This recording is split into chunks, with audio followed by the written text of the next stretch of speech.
सिंधुदुर्ग जिल्ह्यातील जनतेची कामं सुलभ व्हावीत यासाठी सिंधुदुर्ग नगरीत पालकमंत्री कार्यालयाचा शुभारंभ करण्यात आला। जिल्हाधिकारी कार्यालयाच्या शेजारीच पालकमंत्री नितेश राणेंचं संपर्क कार्यालय सुरू करण्यात आलं।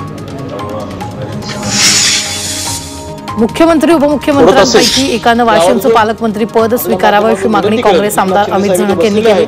हसन मुश्रीफांनी पालकमंत्री पद सोडल्यामुळे वाशिम जिल्ह्याला पालकमंत्री नाही। जळगावात लोकमेल्यावरच आपण बैठका घ्यायच्यात का अशा शब्दात आमदार सुरेश भोळे यांनी अधिकाऱ्यांना फटकारलं। शहरातील आकाशवाणी चौक आणि शिव कॉलनी स्टॉप इथं झालेल्या भीषण अपघाताच्या पार्श्वभूमीवर त्यांनी बैठक घेतली। यामध्ये भांबोरी पूल ते टीव्ही टॉवर दरम्यान स्पीड ब्रेकर लावावे तसंच विनापरवानगी बॅनर लावणाऱ्यांवर कठोर कारवाईचे आदेश त्यांनी दिले। नांदेडमध्ये महिला शिक्षकांनी महिला दिनी जिल्हाधिकारी कार्यालयासमोर जेलभरो आंदोलन केले। शिक्षक समन्वय संघाच्या वतीने हे आंदोलन करण्यात आलं।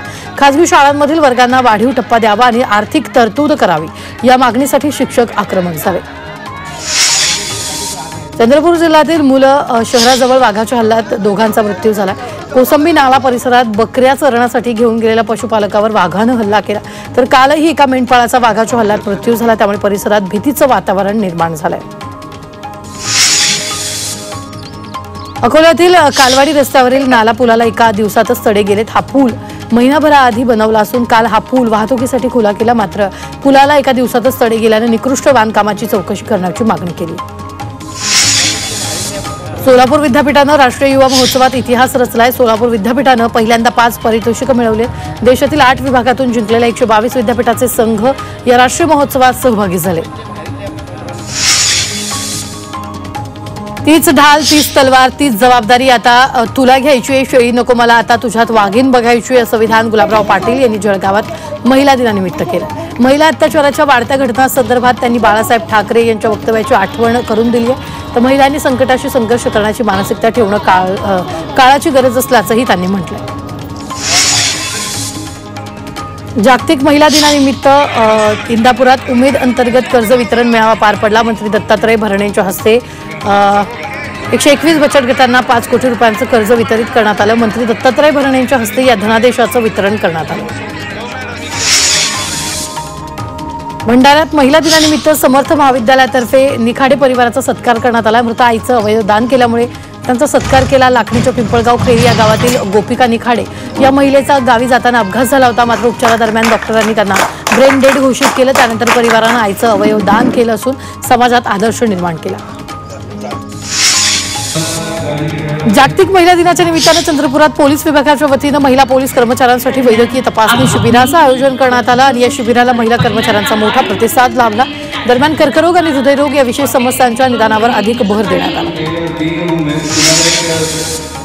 महिला दिनानिमित्त सांगलीच्या मिरजेतील पोलीस चौकीचा संपूर्ण कारभार महिला कर्मचाऱ्यांकडून चालवण्यात आला। पोलीस ठाणे अंतर्गत आणि पोलीस ठाण्याच्या बाहेरील गस्त पासून वाहन तपासणी अशी सर्व प्रक्रिया महिला पोलीस कर्मचाऱ्यांकडून पार पाडण्यात आली। पोलीस निरीक्षक संदीप शिंदेच्या नेतृत्वाखाली हा अभिनव उपक्रम राबवण्यात आला। जागतिक महिला दिनाचं औचित्य साधून माणगावा शिवजयंती उत्सव समितीनं कर्तृत्ववान महिलांचा गौरव केला। तर माजी नगराध्यक्ष ज्ञानदेव पवार यांच्या हस्ते शिक्षक, आरोग्य, सामाजिक, राजकीय, समाजसेवक अशा विविध क्षेत्रातील महिलांना शाल, श्रीफळ, स्मृतिचिन्ह देऊन सन्मानित करण्यात आलं। अहिल्यानगरमध्ये त्रिपुरारी योगा संस्थेच्या माध्यमातून महिला दिनानिमित्त मोफत योगा शिबिराचं आयोजन करण्यात आलेलं होतं। शहरातील लक्ष्मी उद्यान या ठिकाणी 70 महिलांच्या उपस्थितीत हे शिबिर पार पडलं। गरजू आणि आजारी महिलांसाठी मोफत योगाचे क्लास घेतले जातात, याचा अनेक महिलांना फायदा होतो। नाशिक जिल्हा परिषदेवर आदिवासी कष्टकरी महिलांनी पाण्यासाठी हंडा मोर्चा काढत ठिय्या आंदोलन केले। पाण्यासाठी संघर्ष करावा लागत असल्यानं जागतिक महिला दिनाच्या दिवशीच महिलांनी एल्गार मोर्चा काढला।